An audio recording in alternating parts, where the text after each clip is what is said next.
Anonymous, there are over 100 people from Anonymous who have been arrested, raided or detained for defending WikiLeaks and defending me personally.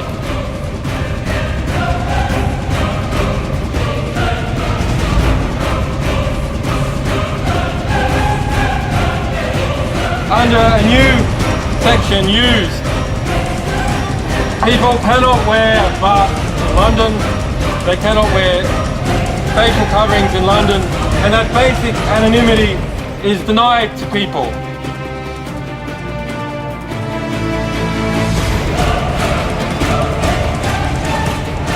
When justice is denied and peaceful dissent is forbidden, civil disobedience is the only logical response.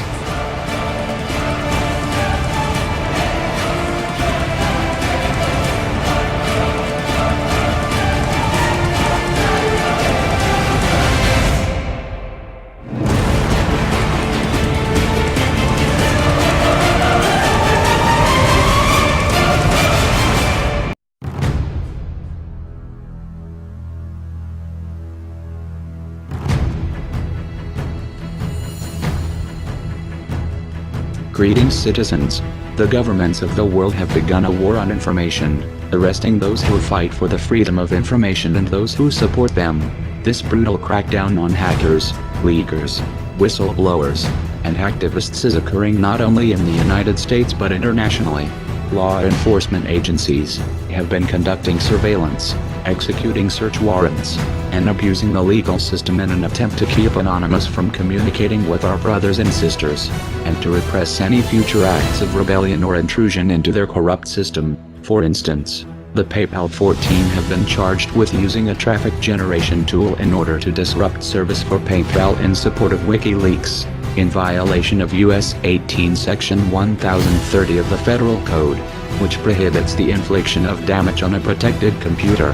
However, PayPal itself has conceded there was no damage and only minimal delays in service during the protest conducted against it, though they refused to admit Anonymous had anything to do with it.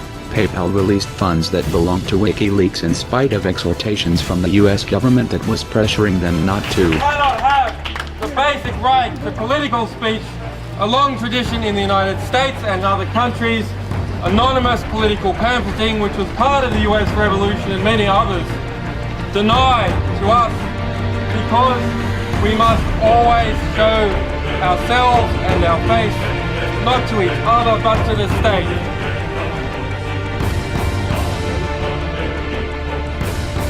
The PayPal 14 were not spreading malware, hacking servers, or damaging systems. It is the modern-day version of a sit-in.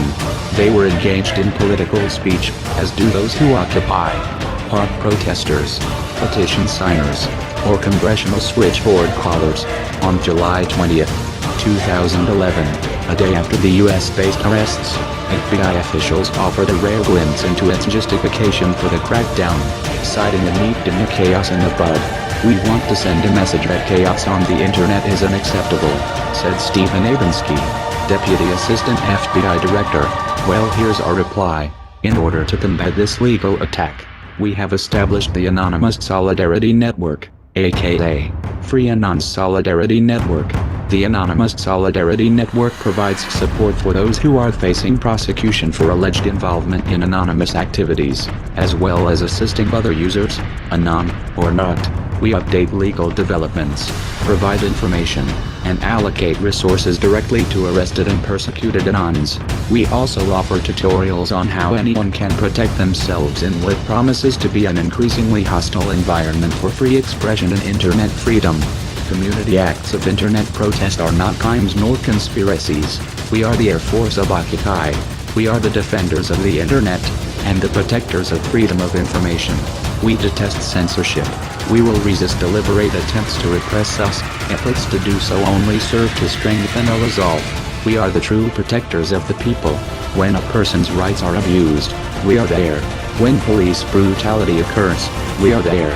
We will publicize every moment so the 1% can't hide behind the wall of implicit legal protection they have built for themselves. We are anonymous. We are free Anons. We have not forgotten the fallen, and we will continue fighting.